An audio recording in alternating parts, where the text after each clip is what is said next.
Hi everyone, this is Nick Carlisle with Marketplace One Realty and Better Homes and Gardens Real Estate. Yes, I know that is a very long title, but I'm licensed in both states, and so I do have to say both every single time. So what's going on with interest rates? Why is there no crazy crash coming? And why is this maybe a good thing for home buyers right now?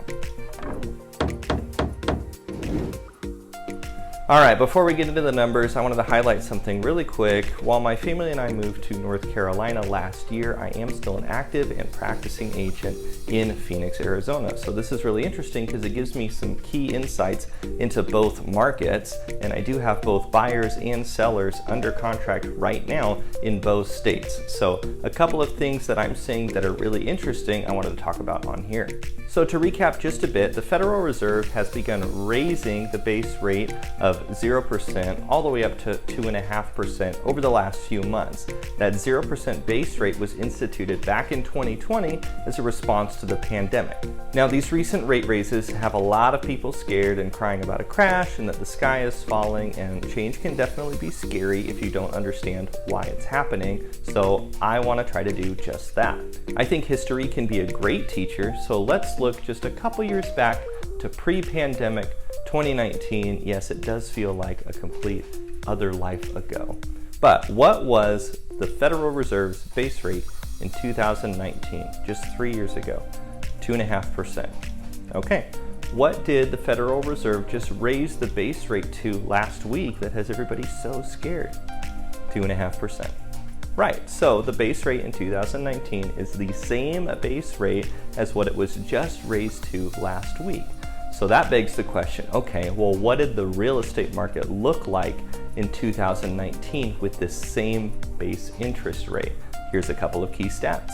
2019 was a very strong real estate market. 98% of homes listed sold for full list price. 12% more homes sold in 2019 than in 2018, showing significant year-over-year growth.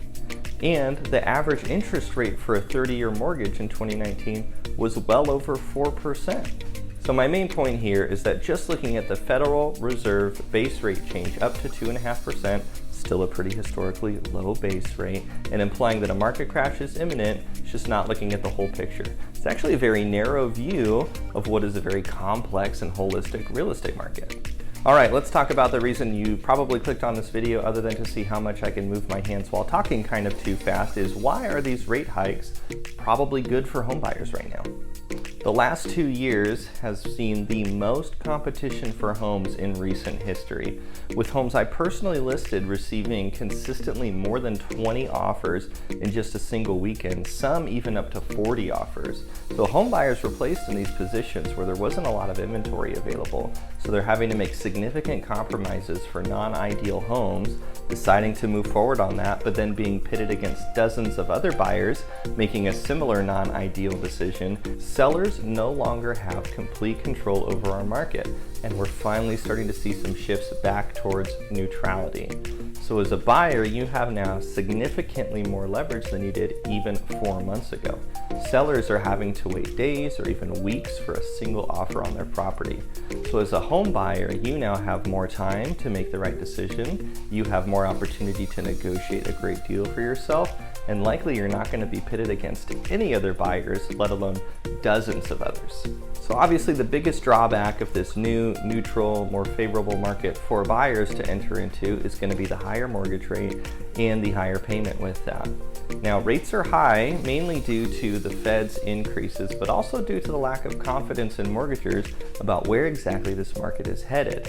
So the way I see it as a home buyer, if you're looking at making a move even in the next few years, you kind of have two options right now.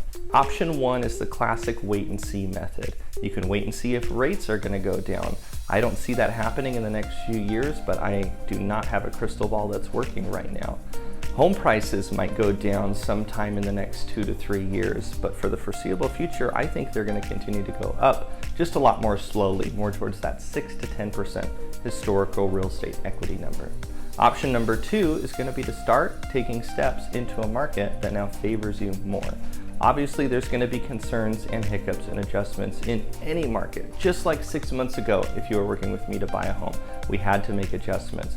But right now, there's a ton of ways to take advantage of the current situation and bend them to help you in your specific situation. I know we can make it work for you.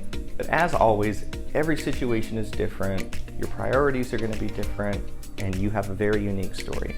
I would love to connect with you about real estate, about these topics, talk through how in your specific context and circumstances this advice might shift and change and start crafting a unique, tailored experience for you. Thanks so much for watching. What is going on with all these interest rates?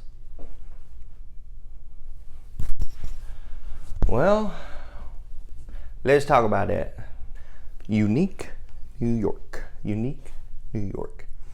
The Human Torch was denied a bank loan.